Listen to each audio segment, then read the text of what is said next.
La joie du Seigneur, c'est notre force. Dieu est bon. En tout temps, Et en tout temps, Dieu reste bon. Même quand le temps change, Dieu reste bon. Dieu reste bon. Amen. Même le jour où j'irai à Bangkok pour prêcher, je me servirai des choses de mon papa. Amen. Amen. Gloire au Seigneur. Yes. Nous sommes contents d'être là, de la grâce que Dieu nous fait d'être encore ce matin.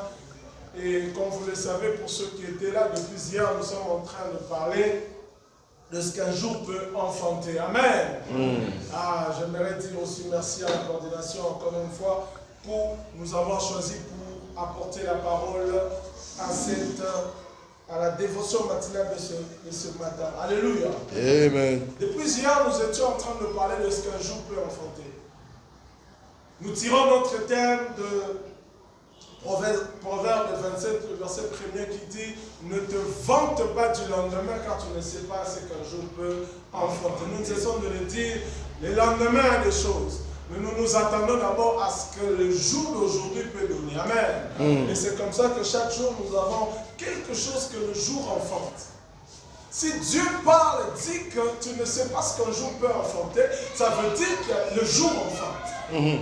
Tous les jours viennent avec des grossesses à terme. Yes. Oh, je suis en train de dire à quelqu'un que tous les jours viennent avec des grossesses à terme. Amen. Ce n'est pas des grossesses qui dépassent le terme, mais à terme. Amen. Pourquoi? Parce que Dieu s'est donné la bonne chance pour le moment. Voilà pourquoi déjà ce matin nous sommes bénéficiaires de la grâce de la vie. Amen. Alléluia. Amen. Ce jour a déjà enfanté le souffle de vie. Et ce jour a déjà enfanté la force. Yes. Ce jour a déjà enfanté la bonne santé pour celui qui a bonne santé. Alléluia. Yes. C'est pourquoi hier nous étions en train de parler de ce qu'un jour peut enfanter. Et notre sous-thème était tiré de Jérémie 29, le verset 11, où la Bible dit « Car je connais le projet que j'ai formé sur vous, projet de paix et non de malheur, afin de vous donner de l'avenir et de l'espérance. » Amen. C'est le texte de Jérémie qui nous a permis, nous disions hier que voilà, le peuple d'Israël s'était tellement rebellé contre Dieu que Dieu leur a dit que vous allez être déportés, vous serez assujettis par d'autres nations. Et c'est ce qui s'est passé. Et Jérémie est dans le contexte où ce que Dieu avait promis au travers de lui est en train de se réaliser. Le peuple est amené à la déportation. Arrivé à la déportation, les faux prophètes se sont infiltrés pour commencer à dire cette déportation, cette situation ne durera pas longtemps. C'est une affaire qui va prendre juste quelques jours et puis ça va finir. La Bible dit, c'est comme ça que Dieu va dire à Jérémie d'aller et de faire une lettre à ceux qui étaient déjà déportés, de comprendre que non, c'est faux. Tout ce que le prophète était en train de dire n'était pas vrai et qu'il devait s'attendre à ce que ça prenne 70 ans. Pourquoi? Parce que Dieu est un Dieu de précision. Yes. Il ne veut pas qu'on se serve de son nom, mais dans la fausseté. Imaginez seulement que si Dieu avait laissé cette fausseté régner parmi le peuple allait se rendre compte, mais on nous avait dit que ça allait finir aussitôt. Tout le monde qui est né, 1 an, 3 ans, 4 ans, 10, 70 ans. Non, c'est beaucoup. On allait dire quoi? Comme Dieu n'aime pas cautionner ma cambo, il a envoyé son serviteur. Va leur dire, on bête à 70 ans. Alléluia. Mais ce que j'aime avec Dieu, même quand il leur dit qu'on est à 70 ans, mais il leur dit, mais attention, ne vous en faites pas. Malgré les 70 ans là que vous allez passer, mes projets, je connais le projet que je ferai. Alléluia. Malgré les situations qui peuvent être difficiles, moi, je connais ce que j'ai comme projet pour vous. Et hier, nous nous sommes arrêtés seulement pour de la première phrase où la Bible dit « Je connais ». Et nous disions hier qu'un jour peut enfanter. Je connais. Je connais. Quelqu'un qui était hier comprend déjà. Nous disions qu'un jour peut enfanter, je connais. Je connais pourquoi. Dieu dit à quelqu'un, malgré la situation qui semble te dépasser là, je connais. Les difficultés dans lesquelles tu es en train de passer, je connais. Ah, je répète encore. Je connais. En fait, quand Dieu dit qu'il connaît, ce qu'il est en train de dire, c'est qu'il a la maîtrise de la situation. Et nous étions en train de dire hier que Dieu ne dit pas que tu es maîtrisable.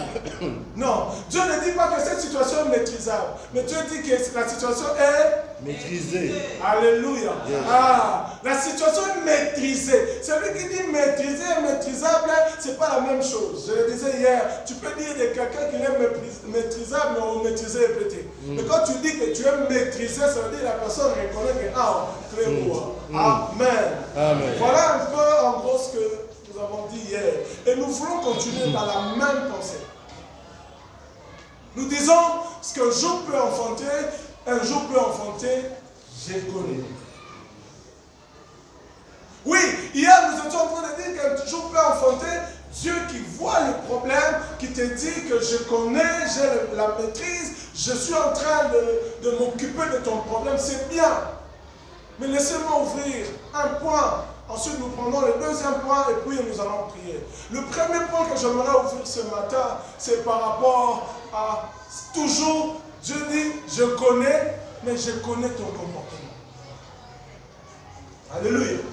Je connais, oui, je connais ton comportement. Quand tu te méconduis là, je connais. Quand tu mens tout le temps là, je connais. Quand tu falsifies, quand tu fais tout ce que tu fais là, sache que moi l'Éternel aussi, je connais. Ah, je savais qu'il n'y aurait pas d'amen. Une manière de dire que, en fait, la pensée de je connais, c'est que Dieu a le contrôle de tout. Rien n'échappe à son contrôle. Ça veut dire que même dans notre marche, Dieu connaît. Même quand nous venons tromper certaines personnes par des façades, avec des apparences de piété, où, vous savez, il y a des gens, sérieux à l'église. Qui sérieux d'ailleurs, c'est à l'église. Mais sors-les de l'église. C'est là où Dieu dit, je connais. Même là où tu laisses tromper tout le monde, moi je connais. Comment Dieu te connaît-tu? Est-ce qu'il te connaît comme son enfant qui marche dans sa crème? Est-ce que Dieu nous connaît? Je ne m'exclus pas, bien-aimé.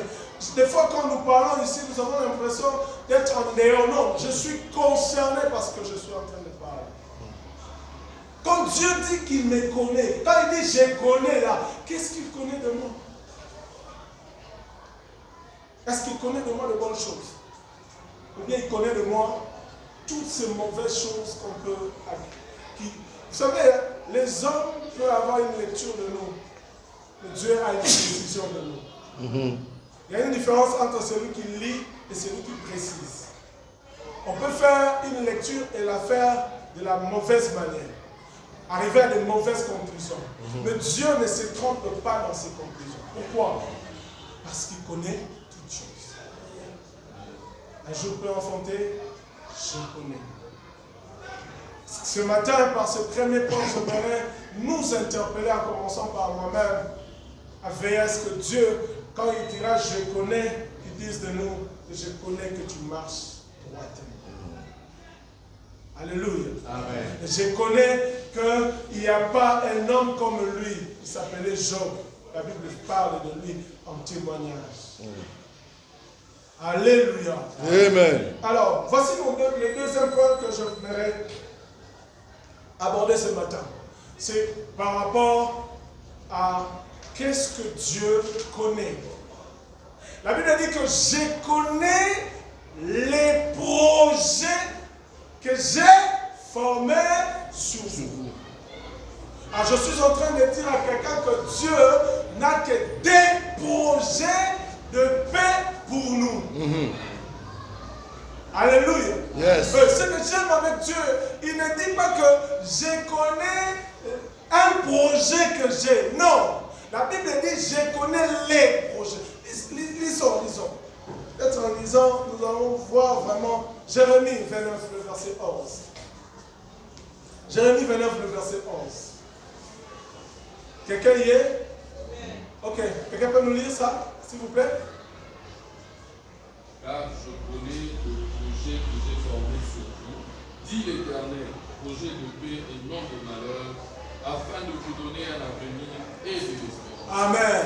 Car je connais le projet que j'ai formé sur vous. Les projets que j'ai formés.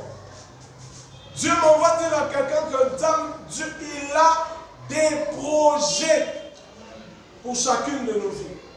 Malgré la situation qui semble être difficile, Dieu n'a que le projet de paix pour nous. Je sais que la difficulté qui se pose, c'est souvent de se dire, si réellement Dieu n'a que le projet de paix pour nous, comment se fait-il alors que la situation puisse être telle qu'elle se retrouve? Oh, j'aimerais dire à quelqu'un, notre situation s'est détériorée, notre situation, notre malheur a commencé dès lors que l'ennemi, celui qui voulait se révéler, a été précipité. La Bible dit que malheur à la terre, car le diable est descendu vers nous. Avec quoi? Une colère. Il sait qu'il n'a pas suffisamment de temps.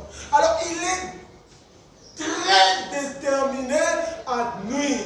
Voilà pourquoi quand vous lisez dans Jean chapitre 10, le verset 10, on les décrit comme le destructeur. La Bible dit que oui, lui, les mercenaires, lui, il vient pour détruire, égorger, tuer, dérober. C'est ce qu'il sait faire. J'ai toujours imaginé, analysons la vie d'Adam et Ève. La Bible dit, lorsque Dieu a formé l'homme et la femme, il les plaça dans un jardin. Ils étaient tout heureux. Rien ne le tourmentait. Tout allait très bien, sans difficulté, jusqu'au moment où la brèche s'est ouverte au travers de Ève et le mal est entré. Ceux qui étaient heureux là, hein, je me suis toujours demandé, je me demande si ce qu'on nous disait là, ça a toujours été vrai. Mais en lisant la Bible, je n'ai pas vu ça, peut-être quelqu'un connaît. On nous disait que quand Adam et Ève n'avaient pas encore péché, ils pouvaient seulement dire lipa. Le pain apparaît. Et ils pouvaient seulement dire ngombe. Le ngombe apparaît. Il paraît. Mais j'ai dit il paraît. Parce qu'en lisant la Bible, on n'a pas vu ça. Mais nos parents, on nous a dit, voilà. Je m'imagine si c'était le cas aujourd'hui. Mais au moins, nous avons la pensée que avant que l'homme ne puisse pécher, Dieu, leur quotidien était un quotidien paisible. C'est lorsque le mal est entré, pas que tout le reste a suivi. La mort est entrée.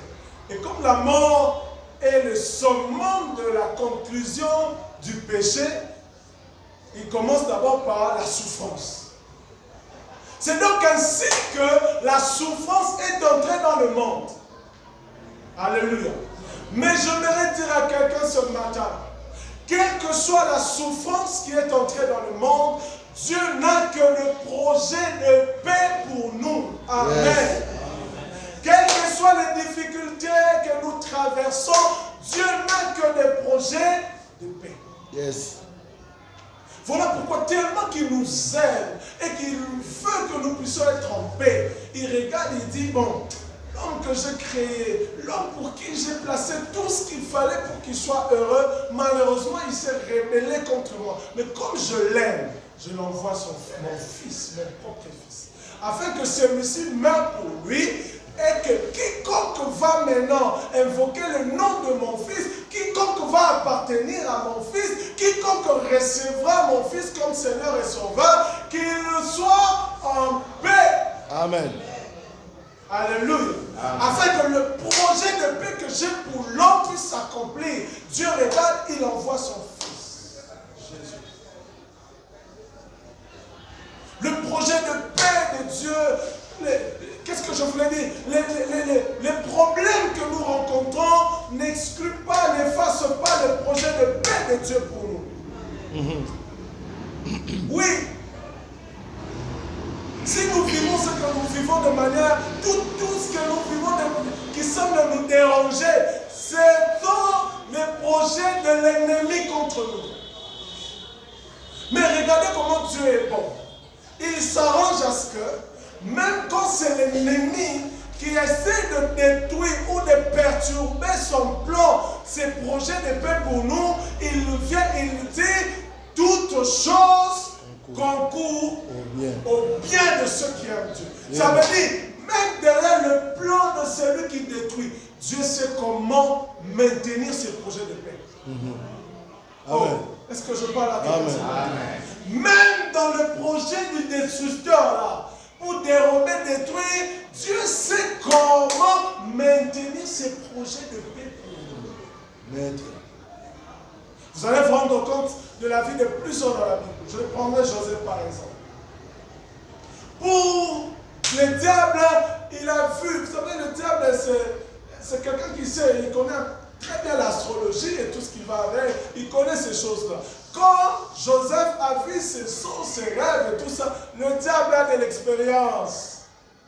Il a commencé avec Adam. Il a de l'expérience. Alors il regarde Joseph, il dit, toi, boyé, et sous carrefour. Ça, c'est quelqu'un qui va me créer des problèmes. Alors qu'est-ce que je vais faire? Je vais perturber sa destinée. Je vais faire comment? Je passe par ses propres frères. Je crée la haine dans ses frères et ils vont le perturber. Et lorsqu'il sera choqué, lorsqu'il sera libre, il aura la haine contre ses frères. Et du coup, le principe de Dieu et le projet de Dieu pour sa vie vont être interrompus. J'ouvre une parenthèse ici pour dire à quelqu'un, quel que soit le mal qu'on te fait, le diable veut te pousser à la haine. Ne tombe pas dedans. La Bible dit, nous devons bénir ceux qui nous haïssent, nous les aimer. Nos persécuteurs ont droit et ont besoin, n'attendent de nous que l'amour. Alléluia. Amen. Quel que soit ce qu'ils nous font. Et c'est ce qui a étonné le diable. Et je suis sûr, quand les frères de Joseph étaient en train de faire le projet pour éliminer sa vie, ils se disaient,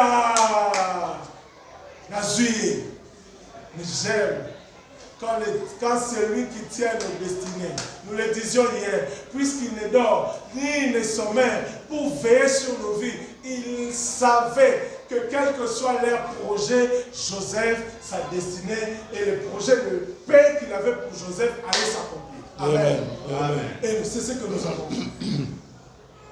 Ses frères vont s'arranger. Est-ce qu'on ne peut pas... On les prend d'abord, pour réfléchir, hein, on les jette d'abord dans une citerne. Le temps qu'on réfléchit, qu'est-ce qu'on fera de lui? Et même pendant qu'ils sont en train de faire ça, un de ses frères aînés s'est dit, il faut que je le sauve. Il y avait déjà une pensée de les sauver.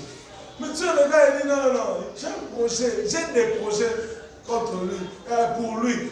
Il ne faut pas que ça passe par là. Ses frères vont faire quoi? Ils vont le vendre comme esclave. Avec objectif de quoi? De l'éloigner de son père qui semblait l'aimer plus que eux et leurs frères. Mais comme Joseph marchait avec les projets de paix de Dieu, la Bible dit que la main de l'Éternel était sur lui. On le vend. Dès qu'on le vend, il arrive là où il est arrivé. Pas comme tout esclave.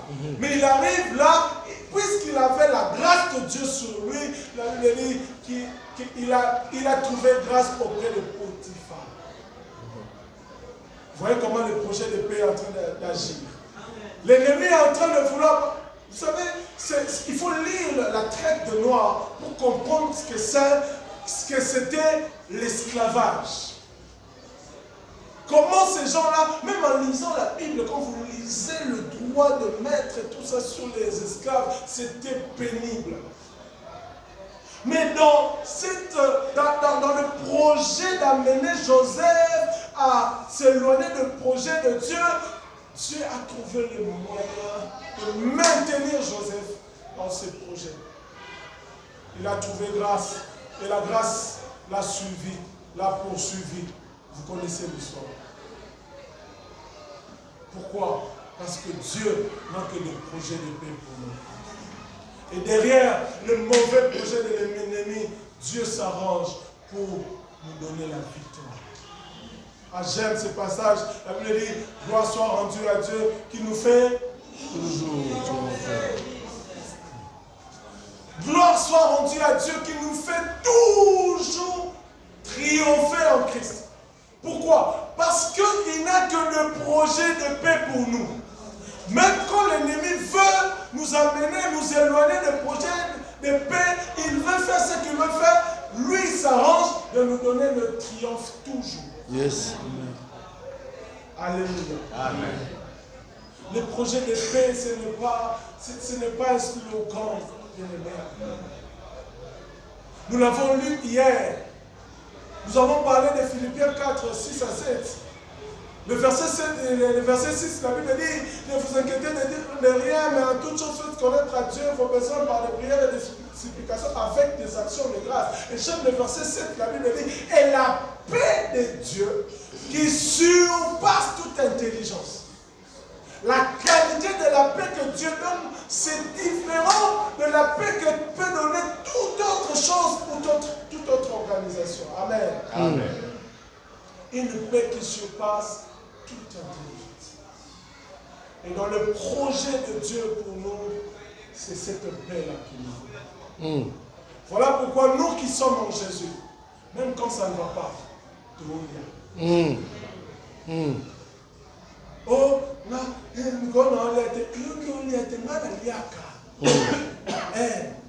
ça ne va pas. Oh, Minerva, non, la fautité. Je ris, je rigole. Vous savez, j'aime la vie chrétienne. C'est pas qu'on est hypocrite. Si on pouvait entrer dans le cœur de chacun de nous ici, pour sortir les problèmes que nous avons, on allait dire, mais vous êtes théâtre tenu. Parce que nos visages sont rayonnants. On est tous joyeux, on rit, on rigole. Mais pendant qu'on rigole là, il y a un enfant malade à la maison. Yes. Pendant qu'on rigole là, il y a un dossier qui complique au boulot. Pendant qu'on rigole là, il y a des choses qu'on attend de Dieu qu'on n'a pas encore eues. Mais puisque la paix de Dieu est avec nous, nous sommes sereins. Alléluia. Amen. Ah, j'ai fait une analyse, je me suis rendu compte, c'est vrai. Faites cette analyse. Il y a très peu d'enfants de Dieu qui font les AVC, qui ont pour cause peut-être l'anxiété et le stress et tout. C'est vrai, l'AVC a beaucoup de causes, mais très peu. Pourquoi? Parce que nous, notre paix ne dépend pas de ce qui se passe autour de nous. Notre paix est en nous. Notre paix, c'est le Saint-Esprit au travers de Jésus. Yes. C'est pourquoi, quel que soit le problème, sachant que Dieu n'a que le projet de paix.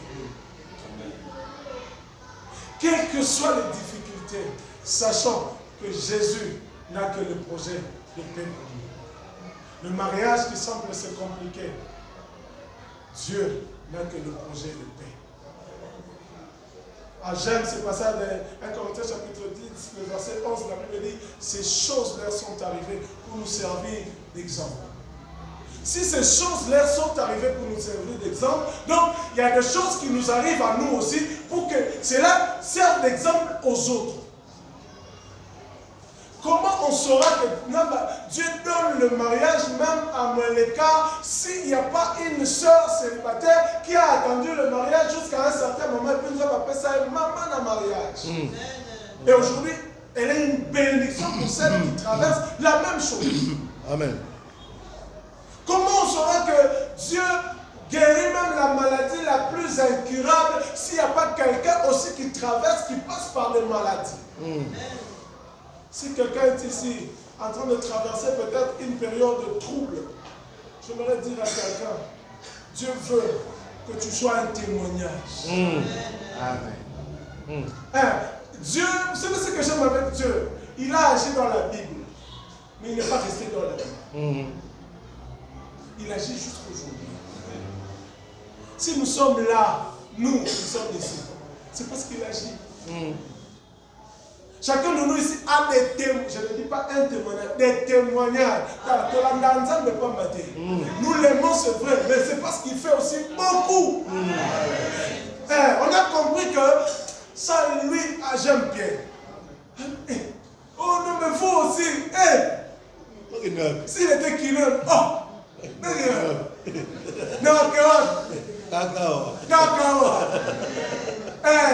Pourquoi Pierre a dit ça? Il parle qu'elle ne voit. Mais qu'elle ne voit. Ils sont au compagnon que ça bouge à gauche, que ça bouge à droite. Oh, Nicolo, il faut aller à gauche. Nous,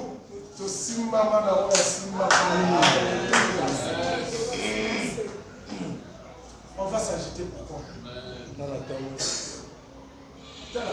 Il suffit que le président de la République dise à l'un de nous ici, j'ai un projet pour toi, je vais faire ceci. L'attitude du frère ou de la soeur va changer. Fais-tu?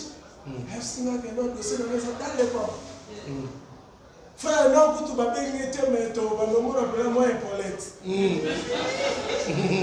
Appelle pour mais c'est quoi? Mouton devant qui Fatih fléchit ses genoux. Alors, je n'ai que le projet de paix pour toi. À combien plus forte raison ne devrions-nous pas être confiants en Dieu? Si les promesses des hommes peuvent nous rendre déjà, peuvent nous rassurer, alors que la Bible dit, le pasteur en a prêché, maudit soit celui qui se confie. Amen. Marchons dans l'assurance que nous avons le Dieu qui est au-dessus de toutes choses, qui n'a que des projets de paix.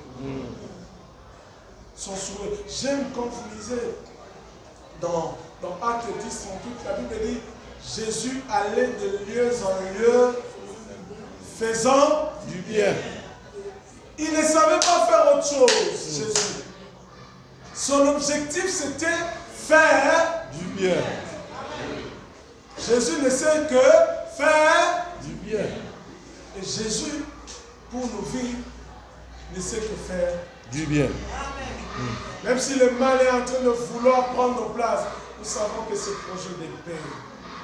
Et j'aime comment il dit dans ce passage, il dit, je connais les projets que j'ai formés sur vous, projets de paix et non de malheur. Pourquoi? Afin de vous donner. Ça veut dire, quelqu'un qui sait que Dieu a des projets de paix pour lui, il se dit, même si ça ne va pas maintenant, et si moi. Oh, je suis en train de dire à quelqu'un, en sortant de ces lieux, ce dossier-là est Kosima au nom de Jésus. Et en sortant de ces lieux, et ce jour va enfanter des miracles dans la vie de quelqu'un. Oh, je le confesse au nom de Jésus. Amen. Que Dieu bénisse sa parole. Amen.